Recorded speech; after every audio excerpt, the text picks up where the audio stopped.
Maal jedhanii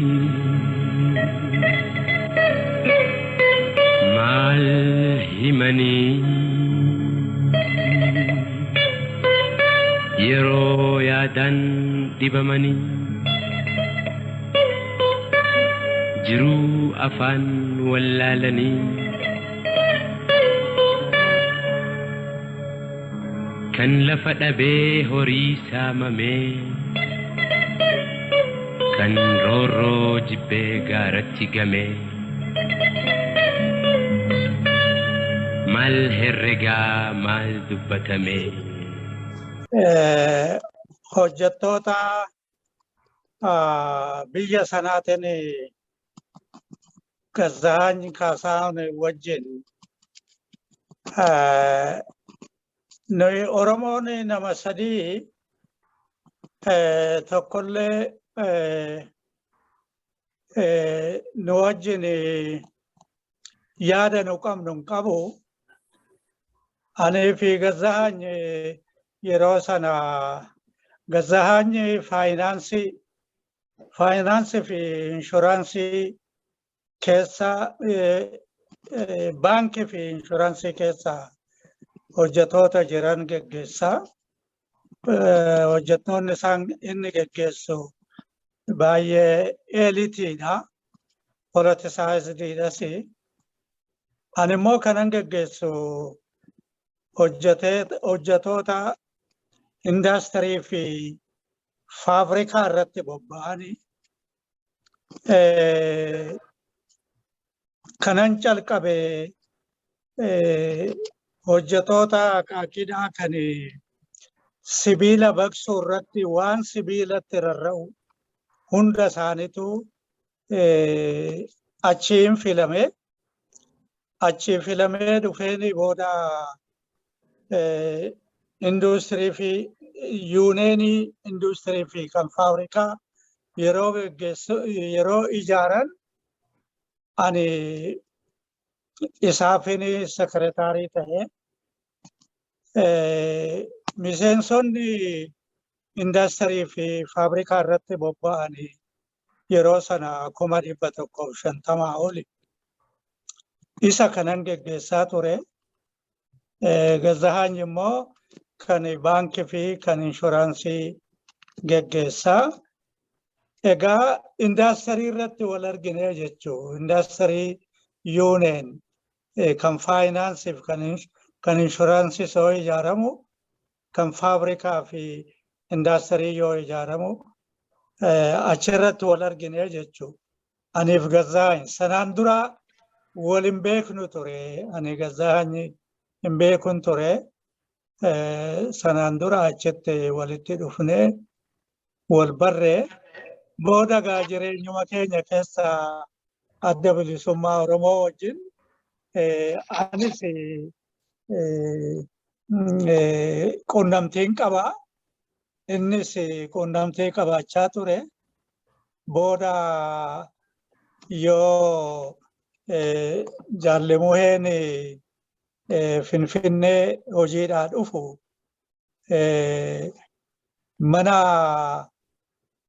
mana Gazzaany qubate.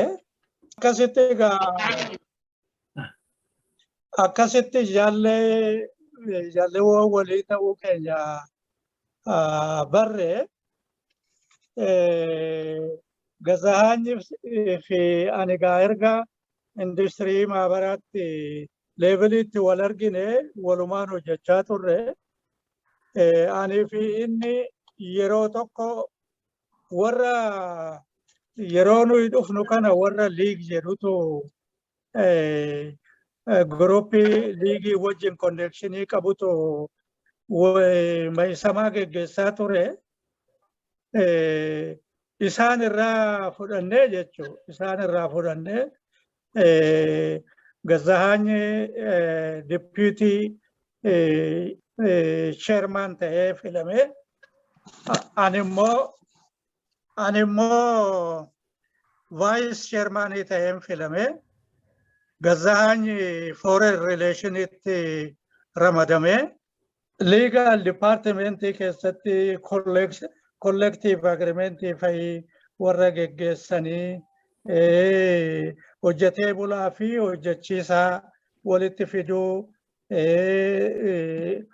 collective agreement geggeessuu kanaa gargaaruu waan akkasirratti ramadame ani akka professional lawyer miti garuu experience dhumaanini yeroo san filame lawyer advice nu godhan hin jiraatu jiru yeroo sana akkasitti national trade union geggeessuu calqabne duraan groupii EPRP to qabatee ture calqaba irratti kan Marqos Hagos nama jedhamuun geggeeffamu inni immoo nama EPRP ti hamatamu yeroo sana nuyi erga dhufne yeroo sana hojjetee bulaan yeroo hunda hin hidhama ture yeroo hunda warri politikaa adda addaa kun hojjetee bulaadhumayyuu hin qabsiisuu turanii warrumti hojjetee bulaa keessa hojjetanii affiliyeeshinii jaarmota adda addaa wajjin qaban hinisisaa turanii isa kan dura dhaabne isa hojjetee bulaan akka viktimiin taane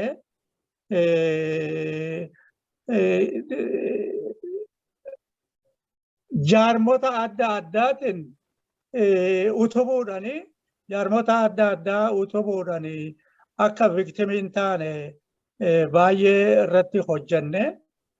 irratti hojjenne ergasii keessumattuu May Day 68 natti fakkaata May Day gaafa sana galgala magaalaa keessatti groupiin EPRP galgala nama sossoose gaafa sana namni halkan hiriira ba'e baay'eetu dhume gara 3,000 maaltu dhume kanaan kan ka'e experience kanarraa kan ka'e hojjetee bulaan akka rukutamne hojii isaarraayis maatii isaarraayis mindaan isaatu xiqqaadha yoo namni hojjetu tokko namni maatii qabu tokko hidhame yookiin du'e ijoollee isaarratti warra isaarratti rakkina horataa jennee akka viktimiin taane ergasii irraa ittisaa turre ergasii baay'ee nagaa ture egaa yeroo sana Gazahaany akkuma kaase foreign relationiidha kan inni hojjetu ani immoo lookalii biyya keessatti waa'ee hojjetee bulaa grievance isaa yoo hidhamellee jala deemuu hiiksisuu collective agreement irratti gargaaruu isa kanarratti hin bobba'e baay'ee gaarii ture akka nani yaadutti akka yeroo sana nu yaadnutti ergasii baay'ee gaarii ture even yeroo nuyi taayitaarra jirru sana isaapakoo sana ijaarraa jedhanii paartii gurmeessaa paartiidha ijaarra jedhanii yeroo isa ijaaruuf deeman hojjetee bulaanii akka sappoorti godhu isaapakoo sana akka mangistuun mataatti ta'u akka mangistuun geggeessu gaafatamee hojjetee bulaan kanamaan dargaggoo waldeenyi dargaggoo civic organizations isaan hundiyyuu akka hiriira ba'anii sappoortii kennan የኢሳፓኮ አመራር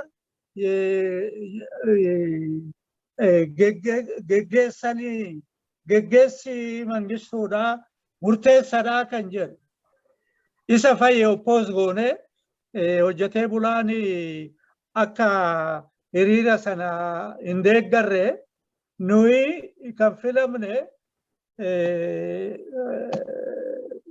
ishuu hojjetee bulaati fi social benefit isaatii fi economy isaatii fi malee politikaadhaan filamne kan jedhuun isa fayyee oppoos goone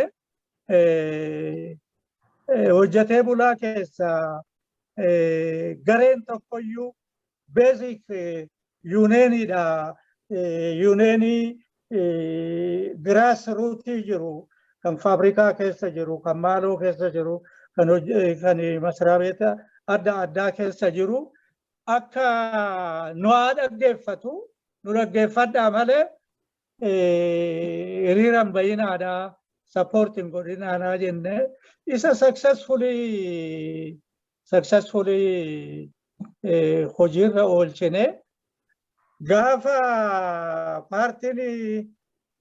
paartiin ijaaramu ammas supportii dhaabaa jedhame supportii sanaafis akka hin baane goone gaafa sana Gazzaanchuu haasaa godheyyuu haasaa inni godhe irratti ani information hin qabun ture akka Gazzaany haasaa godhe silaa hin mari'anne turre isatu haasaa godhe nuyi kanaaf hin filamne supporting goonu jedhe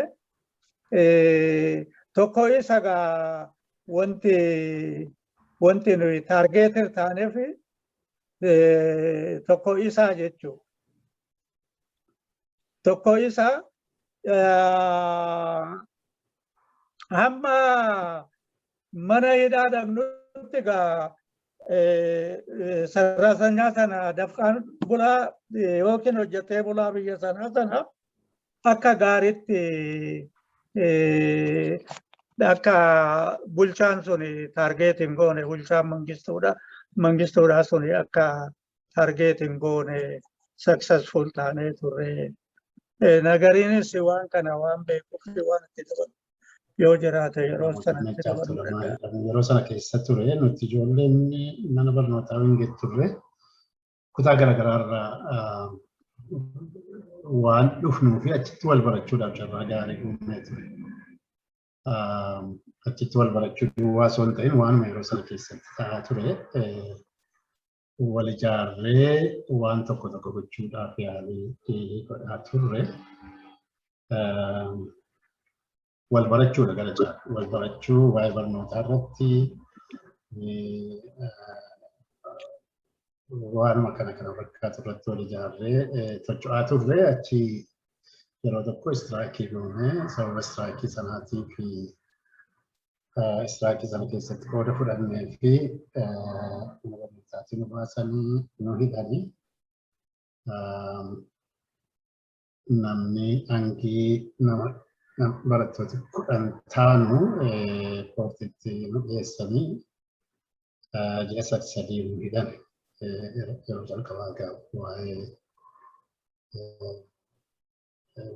muuxannoo mana sirna namtanyaatiin hidhamu yeroo sana kan qabee baatii 3 qofaadhaaf hidhamne. Yeroo sana 3ኛ waggaa jedhamutti nu hidhanii poolisii 6 poolisii taa'aa bakka jedhamutti nu hidhanii sana booda ji'a sadii nutti murteessanii karchallee nu buusanii. Karchalleetti akkuma yeroon sun aftarmaasii namooti meechaaf tuulamaa jeneraal Taaddasaa Anfaanii Alambaqqaan bakka jedhamu keessatti kan yerootti hidhamanii aftarmaasii isaati. Sanuma booda yeroo sana ho'aa ture waan sun jechuudha. Alambaqqaanyiin kuni bakka hidhamtooti warri itti murtaa'e hidhamanii fi warri immoo beellamaan jiran hidhaman irraa adda manni hidhaa dubartootaas jira. Samii duwwaachii ol ilaalta waanuma akkas hirkaleessan kanaaf Alambaqqaan jedhamutti fakkaata. Asii wachi ilaaluu hin dandeessu.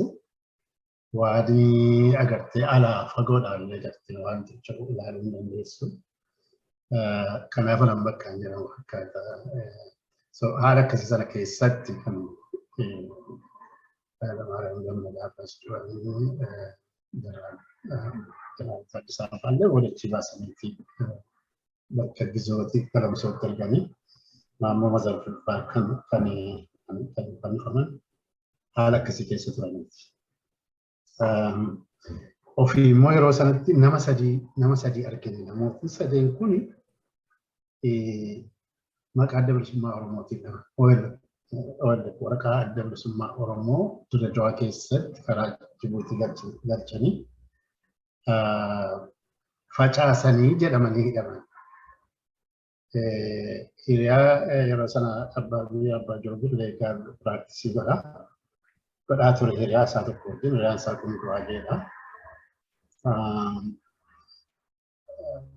Abukaattoon isaanii nama sana ture. Kan keenyallee isa ture.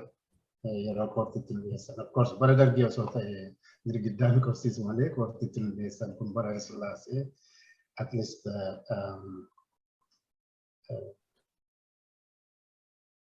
waan akkasii kana tureera. Bara dargii wayyaa ture jechuudha. Waan yeroo sana keessa wanti gaarii yeroo sana keessa nu barattoota kutaa garaagaraa irraa dhufne achitti illee gartee Finfinnee keessaallee firan qabnu garuu namooti nu gaafachuu dhufu. Namoota baay'ee nu gaafataa Orma adda bilisummaa Oromoo keessattis yeroo sana laf jalagaa kan hojjetamaa ture, seeliidhaan hojjetamaa ture. Baay'inaan nu gaafachuu dhufe achitti carraa wal baruu uume. Gara biraanii nu gaafatu. Waanuma tokko reelii ittiin dhaga'amne tokkoffaa ijoollummaan jira. Ijoollee mana barnootaati. Lammataa immoo namooti akka ittiin sana dhaga'anii dhufan kun yeroo nu gaafatanii sunis mooraalee keetiif baay'een tanaa ture. Yeroo achi ba'anii mana barnootaatiin nu baasan jedhe hidhaadhaan nu baasanii mana barnootaatiin nu baasanii tureeranii namooti ofitti nuuf fudhatanii nu jiraachisaa turanii.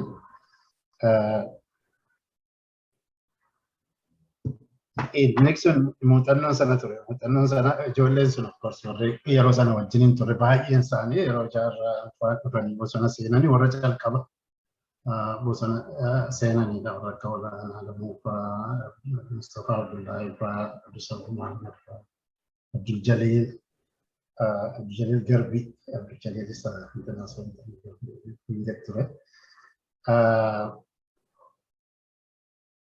Haala kana ture waa'ee mana hidhaa sirna Habashaa calqaba teessi kan yeroo sana.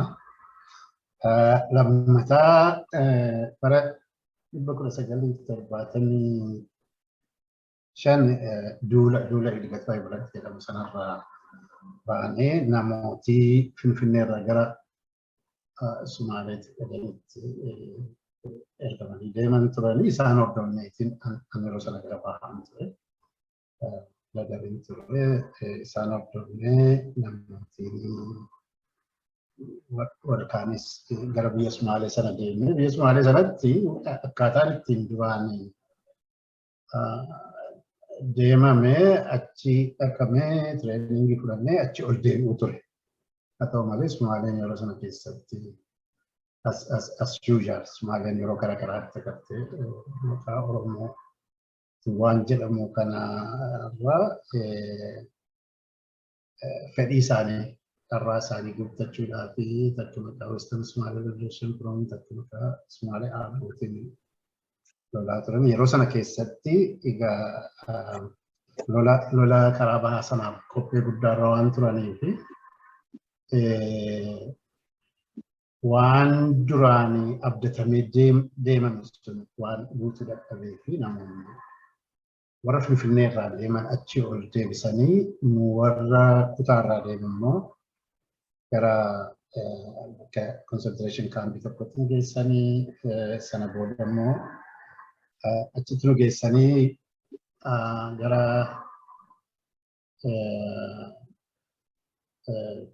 UNHCR ini biyya garaagaraatti isin ergaa maal jennu kanaafis hin dhumne biyya keenyatti deebisaa kan jedhuudhaan istiraayikii wayii goone achi fuudhanii nu hidhan. Jalqaba bakka lamatti cabsanii NSS bakka jedhan tokko mana hidhaa security'ti achitti nu geessanii kaan keenya immoo poolistaa irratti achiin fuudhanii hanga tokko Laantaabur bakka jedhamu. Laantaabur kun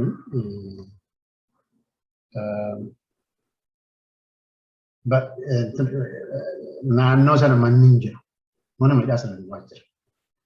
Prime Minister isaa jalqabaa naannoo sanatti mana hidhaa ture yeroo sana bakka jedhamu. Achitti nu geessanii achitti nu hidhanii kaan nurraa immoo gruupii tokko achuma Mukaashoroo keessatti Shantiraalee bakka jedhamu tokkotti hidhanii booda achitti waan argine muuxannoon yeroo sana maanii waan waa'ee Oromoon Oromummaadhuma isaatii hidhamu kana namoonni gara Baalee, Booranaa, namootiin baay'een kan kaampii sirkoolii jedhamu tokkotti agartee beelaan dhukkubaan Oromoonni daangaan qabachitti dhumuu nageenyaa turre maaliif concentration kaampii bakka inni turre sana bira baay'ee dhiyoo ture kanaan kun Oromoon akka itti dhumaa ture yeroo sana keessattis waa'ee sababa maqaa Sumaalee abbootiin lollaa kan jedhu kunii fi Oromoonni immoo lakkii maqaa Sumaalee abbootiin kuni Oromoodha maqaa Oromootiin loluu qabnaa jedhanii warri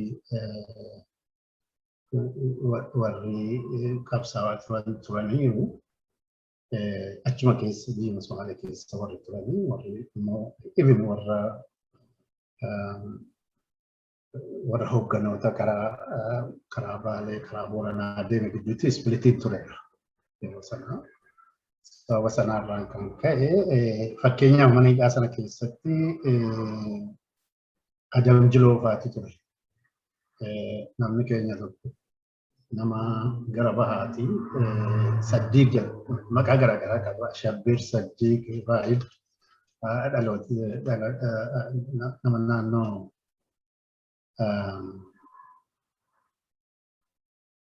Bisidiinootti nama dhalateedha.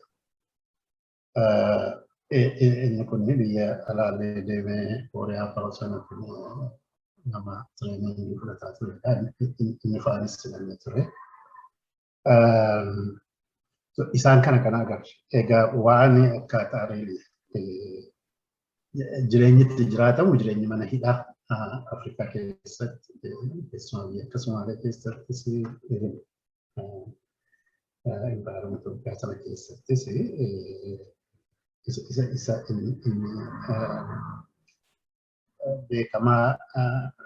beekamaadha jireenya akkamii akka jiraatamu akka jiraatan jiraachisuu hin danda'anii garuu nama hidhan. Isaan sana lamaan malees namoota keenya baay'ee fidanii hidhu mana hidhaa sanatti. Baay'ee fidanii hidhu dargaggoota agartee fidanii hidhu. Mana hidhaa sana keessatti immoo baay'ee abiyuuzii godhu. Kana yeroo laaltu even nuti mana hidhaa sana keessa kan turre akka carraa ta'e kutaa Oromoo hundumaarraa akkuma waan ripireezentirii ta'anii dhanne Oromoo hundumaarraa turre. Namooti gara inkluudii gara seentiraaliin gara naannoo Shawaa kanaas namni tureera. Booranaa, Arsii, Wallaggaa namooti kutaadhuma hundumaarraa turre hanga walii wajjin turre sun mana hidhaa sana keessa walumaan waan hundumaa sheerii godhaa turre. Osoo akka jennu nuyi sana diteelii isaa keessa seenuu gara biyyaatti ol deemne muuxannoon egaa mana waan Sumaalee biyya Sumaalee sana keessatti Oromoon biyya ormaatti illee biyya alaarratti illee maal akka ragaa jiruudhaa fi sacrifice gurguddaa keessumaa namootiin keenya gara Istii Baalee Booranaa nama baay'eetu achitti miidhama. Nama baay'eetu achitti miidhama. Inni Sumaaleen achi ol deebiftee waraana keessatti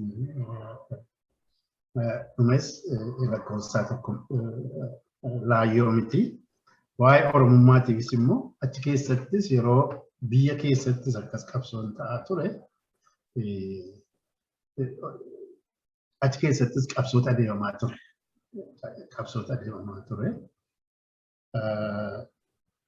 Kana muuxannoon ani sanarraan haa ta'u sana achi ol deebine yeroon achi ol deebi'u gara bahaa kan deemu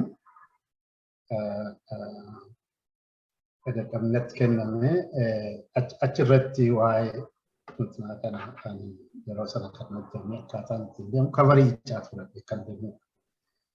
Waa'ee ijaatu kanaan gabaabinumaan objektiivii irree ijaatu ittiin dhaabbattee baanama. Yeroo gabaabaa sana keessatti biyya sana keessatti yoo kabarii wayii qabaatte yookiin miseensa isaanii yoo taate malee miseensa warra dargii wajjin jiru jechuudha. Yoo taate malee ati tsara biyyootanyadha. Tocho'uu hin dandeessu tsara biyyootanya jedhanii sintanaas ta'u kanaaf yeroo sana keessatti icaatiin wanti ijaaramee fi calqaba hojii adda bilisummaa Oromoo hojjechuudhaaf kabarii icaatiin akka hojjetamudha. Ta'a hundumaa keessatti namoonni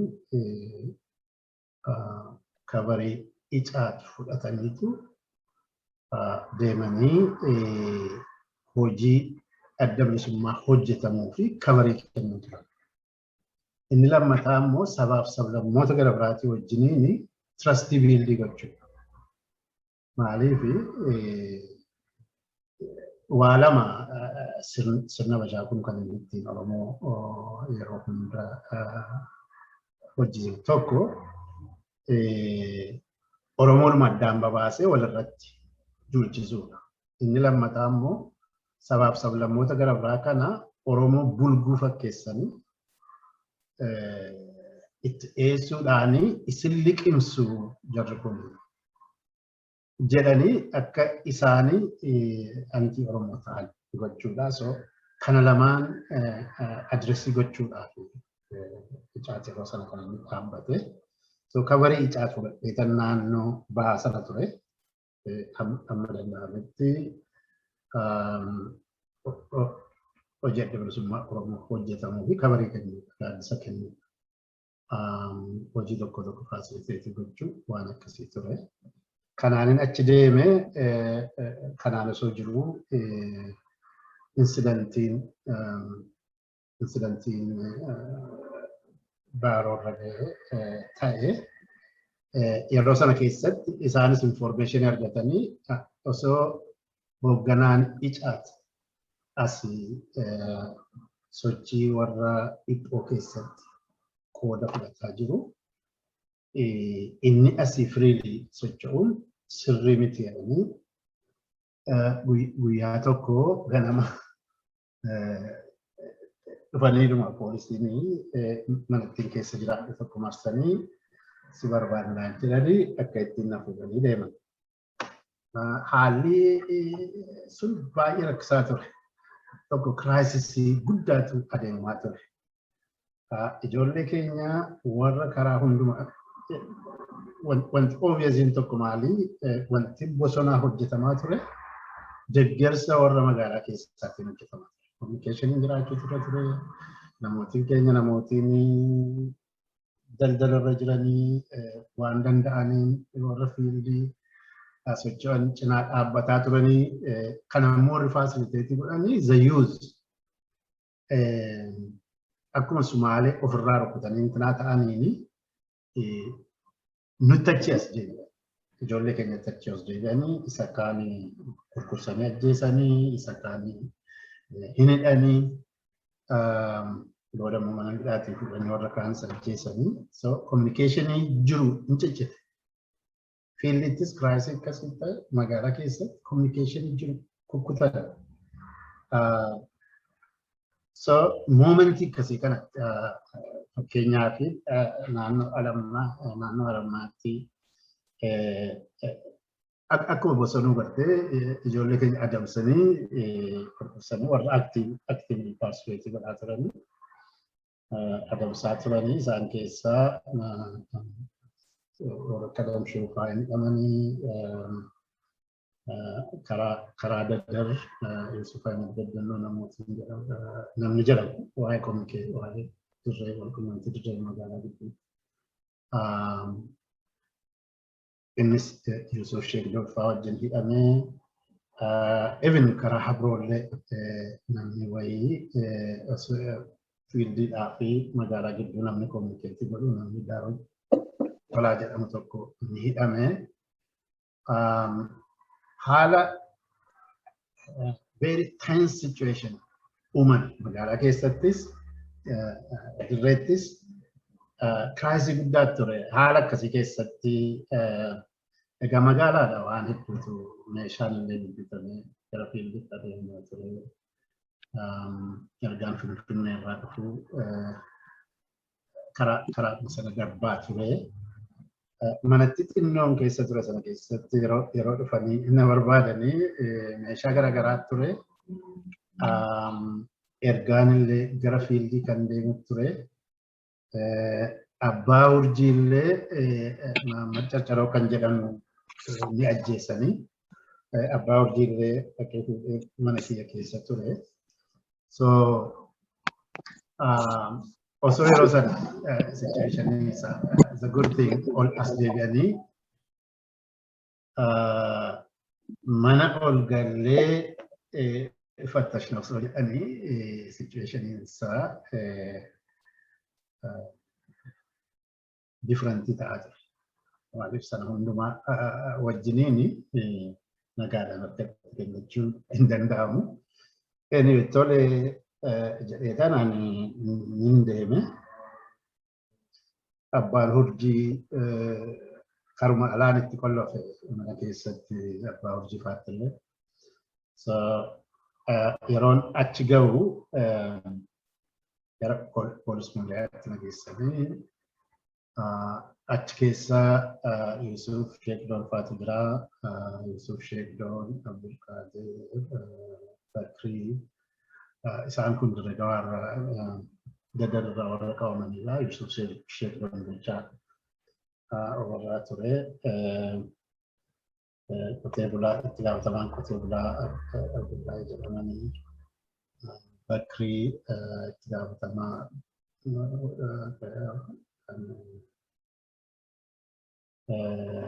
kan dargaggootaa isaan kanatti ture. Yusuf Ahmed Beddannoo nama communicationii fiildiidhaa fi magaalaa gidduutti yeroo sana karaa sanarratti hojjetaa turedha.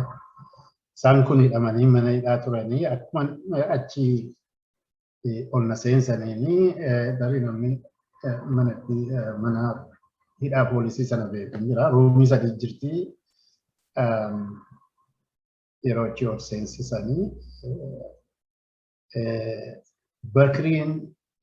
Bakriin mucaa baay'ee hambaliidha. Mucaa handsome, humble. Nama yeroodhuma akkasitti ilaaltu gartee garaa kee nyaatudha. Honest nama akkasiiti. Achi waliin turre bara sabachaa yeroo nuti ture sana. Inni dafee dhufeetu namni tokko namni maqaa kee dha'uun jiru na bira darbe. Informationiin akkasii kun vaayitaalii ta'uu danda'u. Ade garuu hamma achi turetti wanti na gaafatan hin turre. Isaan gidduuttis xinnoo waliigalteen hin turre kaan akkas boona jedhaa kaan warra imaalee dispuutii waliigaltee waan hin turree fi achi ture mana hidhaa sana keessatti Yuusuf Sheek Joonii fi qotee bulaan keenya gaa nama hedduu ture. Gargaarsa laattanii karaatti agarsiiftanii jedhanii warri isaanii qoteedhuma bulaa qabanii yoo miilla isaanii kana ilaaltu miilla isaanii kana cicciranii amma Yuusuf Sheek Joon faan akkamittiin jechaan akkana explainii gochuu danda'u jechuudha. Haala inni keessa ture, haala inni itti rukutamaa ture. Rukuttaan kun immoo ofii kootiis booda akkanii amma maayikalaatti ofii kootii akka hojjetu ana natti hin buune yeroo sana gaaffii onan gaafatan. Garuu ani isa ofii kiyyaa hidhame osoo hin ta'in achi keessatti guyyuyyuu balbala irra eegaa ture. Wanta nan balbala irra eegaa turee fi dhiifamaa wanti kun dheerate natti fakkaata. Wanta nan balbala irra eegaa turee fi Abdirashiidin abbaa urjii hin fidu moo hin fidanii?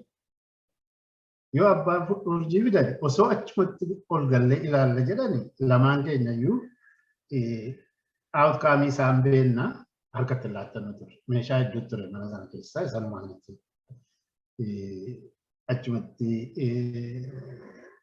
nu dhumataa ture.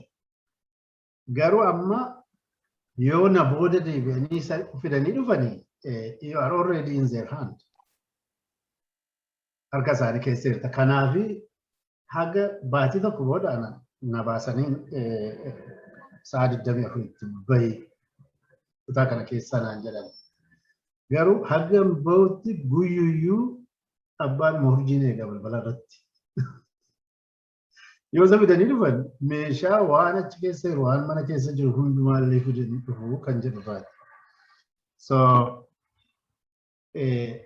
yeroo hidhamtee jettu mind setting kee as such waa'eedhuma qabamteedhuma hidhamtee akka ordinary mana hidhaatti namni waan garaagaraatiin dhumatti osoo hin ta'in haalli yookiin sammuun kee illee isteetiin sammuu keetii adda. Mana Yuusuf Sheek Joon faan keessa turan haala toorchii godhanii gaaffiin qabanii manatti xinnoo sana keessa namni gadi quphanuu illee hin danda'u.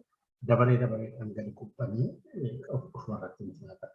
Miilli toorchiidhaa gadi quphanuu hin dandeessu qorqorroo dharri keessi isaa qorqorroo sanarraa agartee ni ho'a gaafa bahii Oromiyaa jechuun naannoon sun yeroo sun ni ho'a.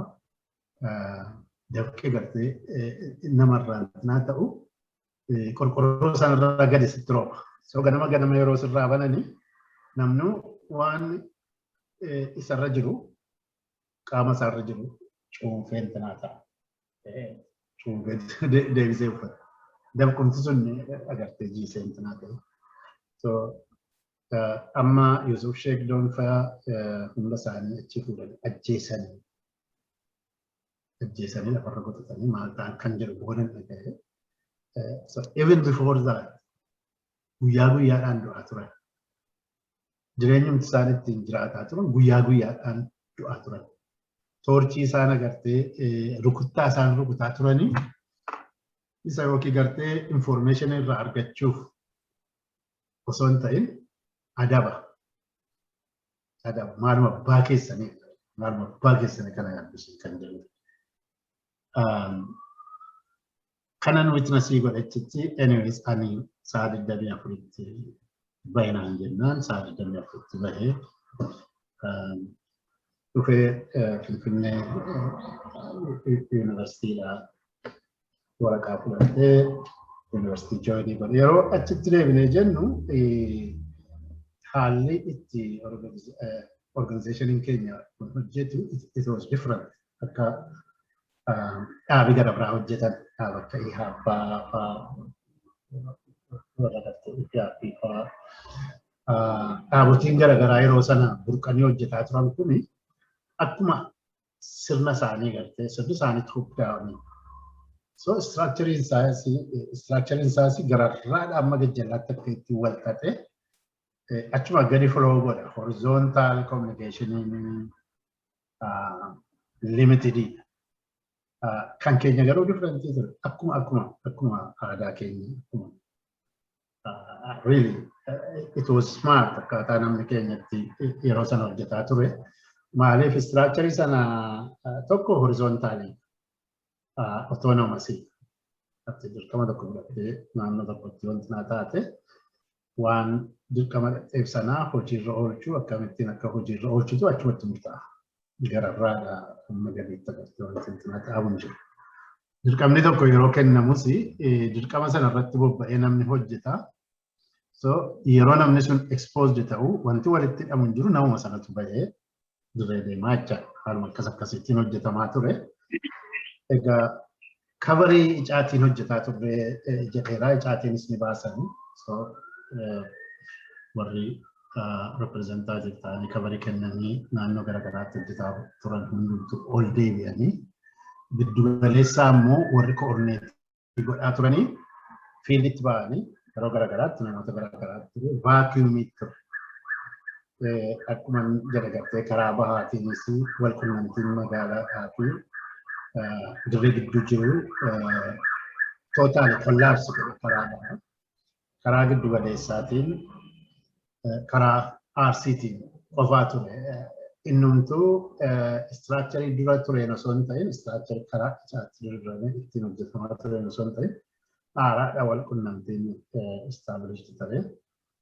So giddu galeessanattis immoo aktivitiin adeemamaa ture waan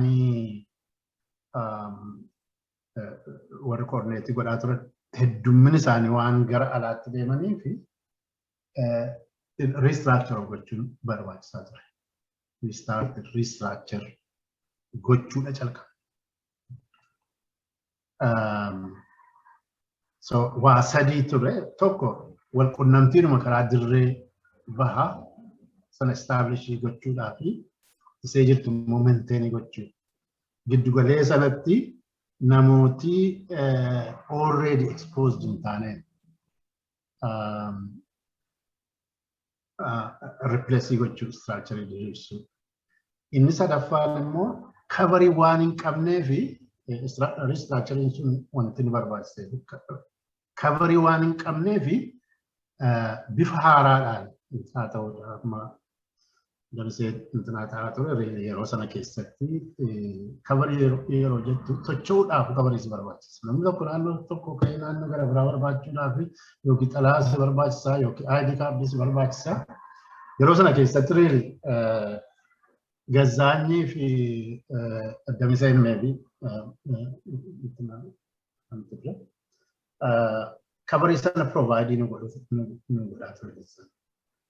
It was a key. He was a key. Namooti baay'een exposed isaanii gara dirreetti deemaniiru. Isa sadaffaa immoo karaa inni arfaffaan immoo karaa dhihaatiin sochii waboo calqabuudhaa fi haala biyya keessaa mijeessuu ture. Structure deebisuu ture. Yuunivarsiitii irraa seelii garaagaraa irraa namooti akka isaan karaa sana deeman gochuu ture. Namootiin immoo at risk ta'an yookiin immoo exposed ta'anii hatattamaan karaa bahaa sana geessuun baay'ee rakkisaa ture. Kanaaf karaa sanaan baba'aa turan. Sana didiriirsanii sana wal qabsiisuu ture. Osoo kanaan jirruutti hidhamuun dhufe.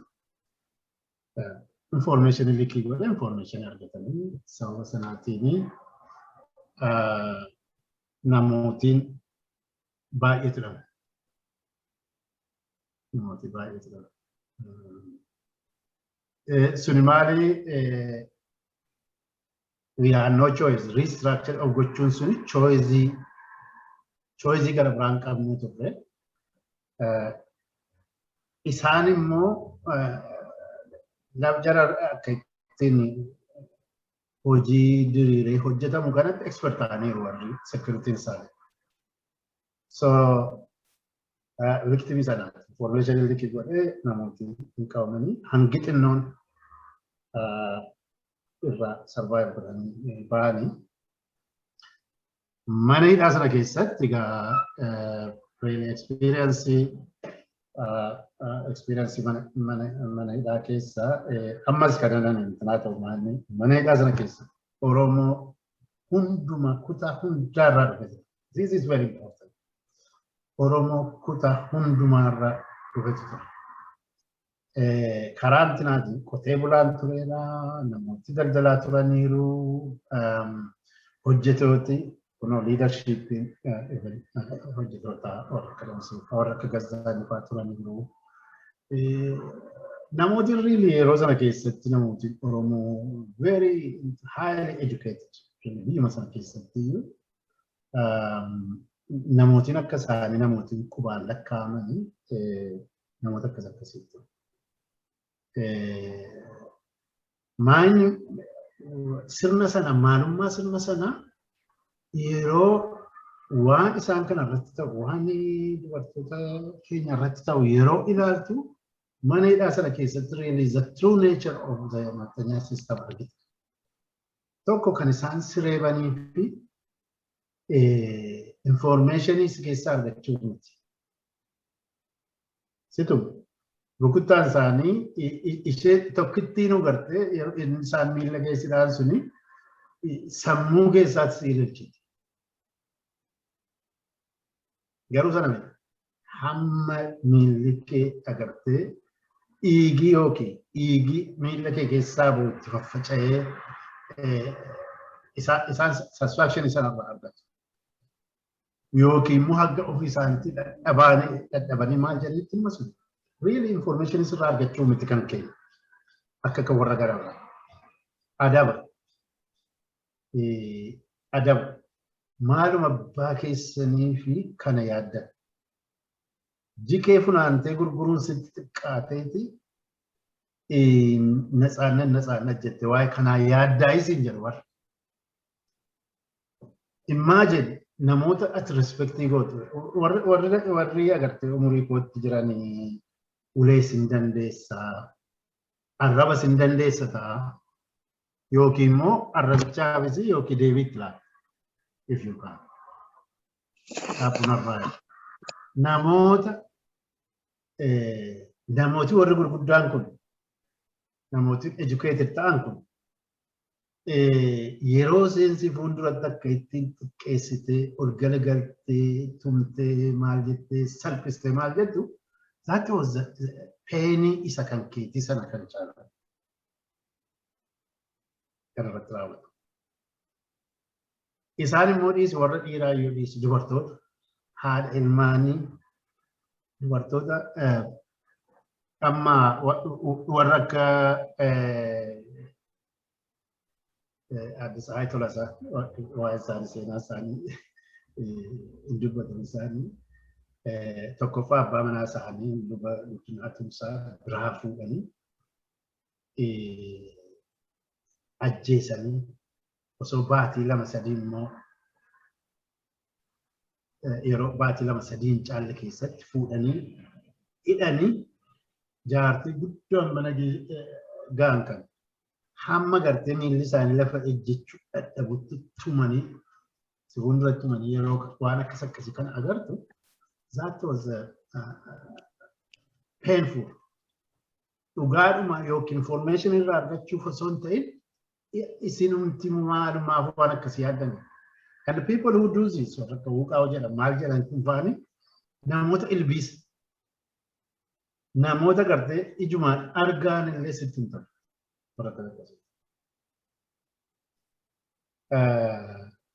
Egaa yeroo isaati. So mana hidhaa sana keessattis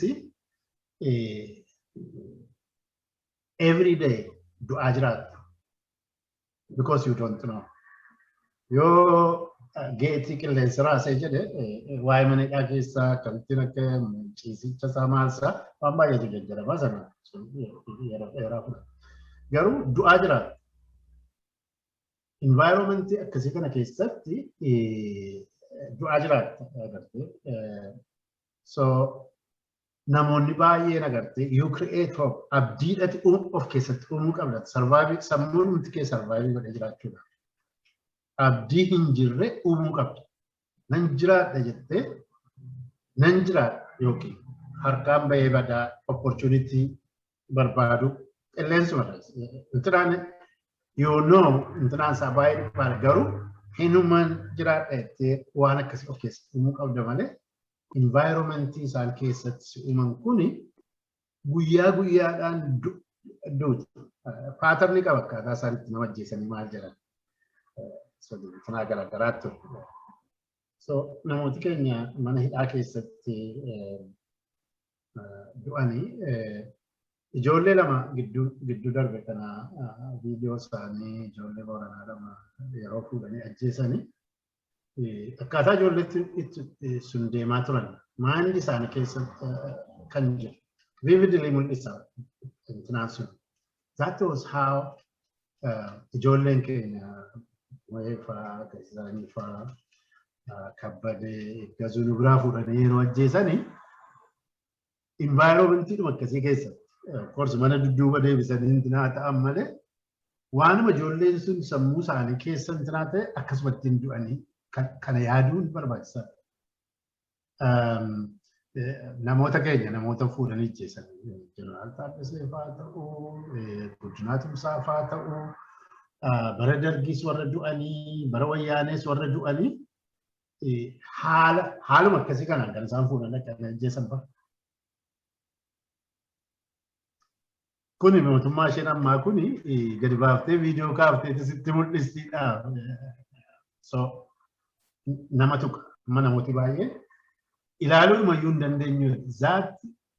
That was what happened to all warra harka diinaa harka sirna nafxanyaa kan sirni sun hin jijjiiramne warri dhume haaluma akkasiitiin kan isaan fuudhan akka ajjeefamaa turan. Inni gara biraan waa'een namoonni keenya amma warra mana hidhaa keessa jiran think every passing minute mindset akkasiitiin kan isaan dabarsan. Certainly miti zana keessatti hour jiraachuun isaaniif certainly miti. Sirna kana keessatti agartee sirna seera safuu beektu miti. Kanaaf gargaarsa barbaadu tokkoffaa isaaniif illee there is hope yeroo kamiin caalaa yeroo naannoo muuxannoo hin qabne caalaa abdii jira. Mootummaan Hayila Sillaasee Jeneraal Taaddasaa fa'aa achitti mana hidhaa keessatti dhiiseeti kan inni bade. Ni ba'an.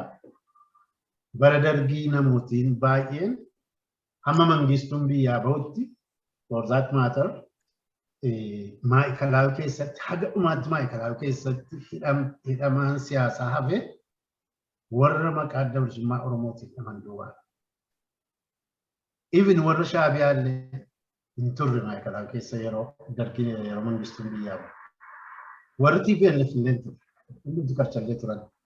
Yeroo sana keessatti Maayikalaawii karchallee deemuun akka hiikamuutti kan lakkaa'amu. So haga dhumaatti Maayikalaawii keessatti kan isaan qabanii ta'anii warra Oromooti. So abdiin amma abdiin jira warri mana hidhaa keessa jiran maqaan Oromootiin doesn't matter sanaa kanaa intinaa Oromoo waan ta'aniif du'a warri hidhamanii mana hidhaa jiranii yeroo hundi abdii uumuu qaba. Abdii guddaa jira. Even yoo isaanitti mul'anna abdii jira. Kana muuxannoon qaburraa kana intinaa ta'uu barbaada. Yeroo tokkotti Maayikalaawii keessatti namni tokko waggaa 8 yeroo sana waggaa 8 caalaa hidhamneerra nama biyya Awustiraaliyaa kanatti hidhanii fidan. Amma nama kanatti nu wajjin haasa'a.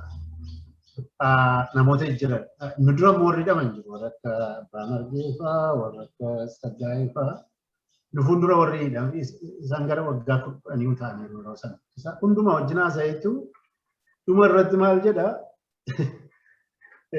kuni abnormaalidha.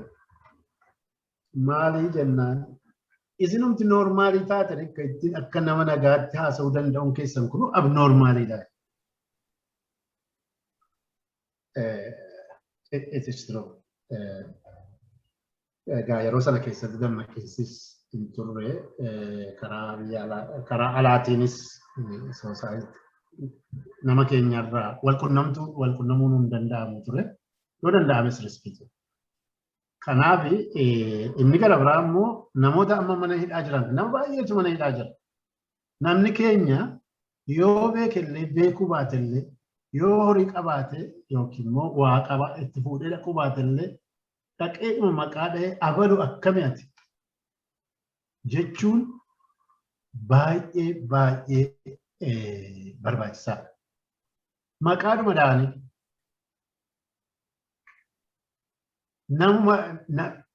nama koo maqaa koo dhahee dhufee na gaafata jechuun sun wanti inni si keessatti uumu waan guddaadha. Kanaaf wayii fuudhanii dhaquufi miti.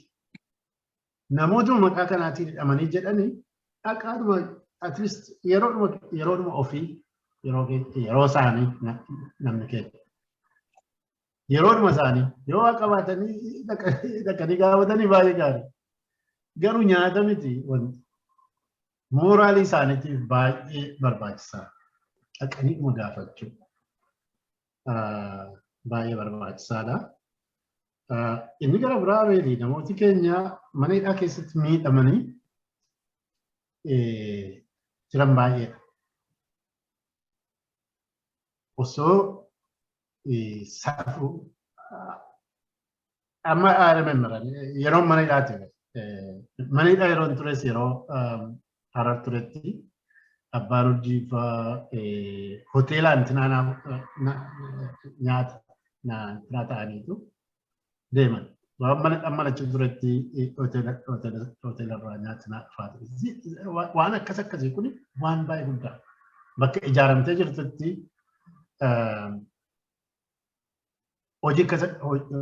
hojiin sun nyaaticha fiduu qofaa osoo hin ta'in inni isheen isaa namoota keenya achi jiran wajjin gara biraa yeroo mana hidhaati baatullee gartee ta'uun barbaadaas ta'in abbaan hojii fa'aa naa bilbilanii at least waanumatti taatu waan akkasii kana. Waan akkasii kun it is very important. Waan akkasii kana gochuun namoota keenya warra mana hidhaa turanii yaadachuun baay'ee barbaachisaadha. Silaa organizeeshiniin haala intanaa keessa jiraatee jedhe organizeeshinii waan akkasii godha garuu we individualonni jirru kuni isaaniin gaafachuu. Warra mana hidhaatti intanaa miidhamanis warra dirreetti miidhamanis jara akkasii kana negleektii gochuu. Even miitingii dhumtillee yeroo ta'u walgahii dhumti yeroo gaggeeffamaa ture. At least acknowledge gochuun baay'ee barbaachisaadha. Namoota kana keessumaa warra miidhamee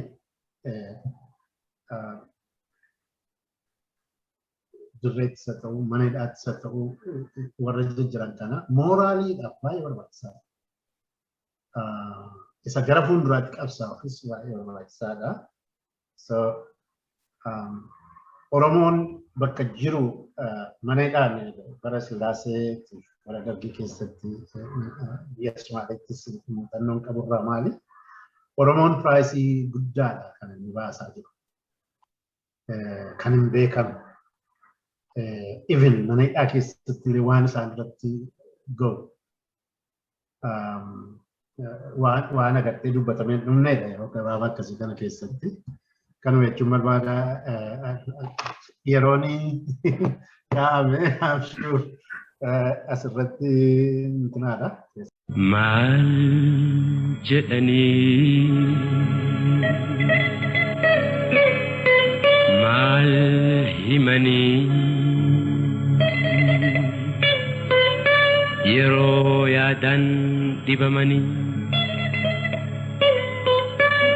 jiruu afaan wallaalanii kan lafa dhabee horii saamamee kan roorroo jibbee gaaratti gamee maal herregaa maal dubbatamee